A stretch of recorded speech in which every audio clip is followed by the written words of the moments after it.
किसान का सपना। एक बार कालेश्वर नामक एक गांव में कृष्णवीर प्रसाद नामक एक व्यक्ति अपनी पत्नी के साथ रहता था, जिसने एक पुत्र को जन्म दिया।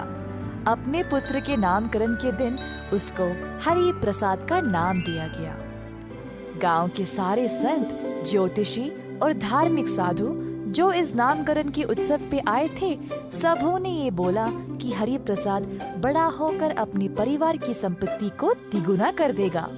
कृष्णा और उसकी पत्नी इस वरदान को लेकर बहुत प्रसन्न हो गए।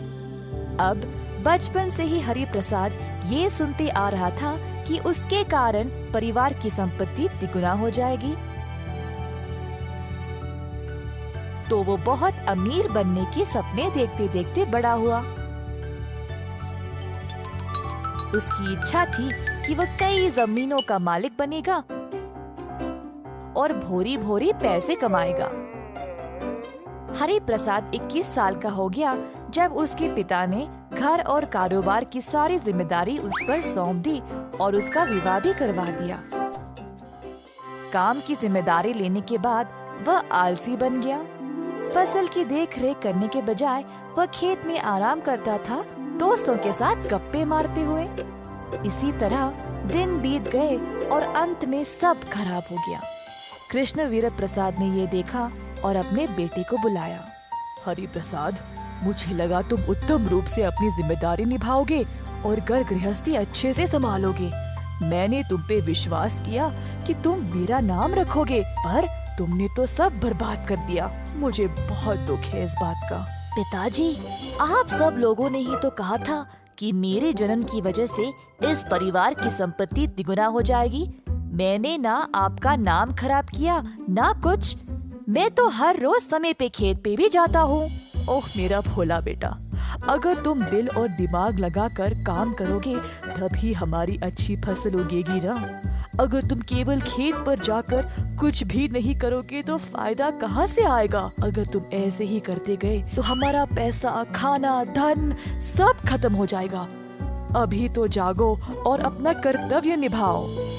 हरि प्रसाद को अपने पिताजी की बात समझ आ गई। मैंने इतने दिन बर्बाद किए, इतनी छोटी सी बात थी और मुझे समझ नहीं आया। बिना काम किए मैं परिवार की संपत्ति को तिगुना कैसे कर सकता हूँ। पिताजी, मुझे क्षमा कर दे। मुझे अपनी गलती का एहसास हो गया है और मैं ऐसा कभी नहीं करूँगा। मैं वादा करता हूँ आपसे, मेरा विश्वास करिए। हरि प्रसाद ने अपने पिताजी का आशीर्वाद लिया और चला गया। अपने वादे के अनुसार हरि अब रोज खेत पर जाकर काम को अच्छे से देखने लगा और सुनिश्चित किया कि मजदूर ठीक से काम कर रहे थे या नहीं। सबसे बेहतरीन फसल लाने के लिए हरि प्रसाद अलग अलग तरीके सोचने लगा खेती बाड़ी करने के लिए। उसकी पत्नी ने उसको कठोर परिश्रम करते देख उसके लिए भोजन ले जाने लगी खेत पर। फिर उसने अपने ससुर जी के सामने भी हरि प्रसाद की बहुत प्रशंसा की। जब पिताजी ने भी ध्यान दिया तो उन्होंने भी अपनी तरफ से खेती के लिए बेहतर मशीनों का प्रबंध किया। पर हरि प्रसाद अपने सपने के बारे में नहीं भूल पाया जो वो बचपन से देख रहा था। उसने देखा कि उसकी अच्छी खासी फसल निकलने लगी। उसको अनाज और बीज के 100 भोरियां निकलने लगे।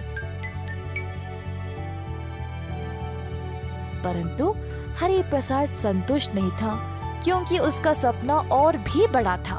वह अपने सपने को सच करना चाहता था, परंतु वैसा हो ही नहीं रहा था। हालांकि बाकी के लोग तो बहुत खुश थे। हरि प्रसाद से बात करने गए पर वो खुश ही नहीं था।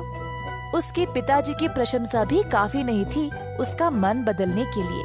हरि प्रसाद बेटा, जरा देखो सब कितने खुश हैं। पर तुम इतने उदास क्यों हो? पिताजी, मैं अभी भी संतुष्ट नहीं हूँ। मेरा सपना कुछ अलग था, इससे भी बड़ा। मैं खुश हूँ ही नहीं। हरि प्रसाद, जितना भी हमारे पास है उससे हम सब खुश हैं। तुम कुछ ज्यादा ही प्राप्त करना चाह रहे हो। हमारी फसल बहुत अच्छी है अभी। अपनी उम्मीदें इतना भी मत बढ़ाओ। नहीं तो जो है उसको भी खो दोगे। परंतु हरि प्रसाद वैसा ही रहा। वह और धन कमाने की कोशिश करता गया और 10 गुण ज्यादा धनवान भी बन गया। सबको दिख रहा था कि हरि प्रसाद ने अपने सपने को पूरा किया था, पर इस बात का एहसास खुद हरि प्रसाद को ही नहीं था। अब क्योंकि वह अपनी कमाई से खुश नहीं था, वह अपने परिवार के साथ कभी भी समय बिता नहीं पाया और जीवन भर असंतुष्ट ही रहा।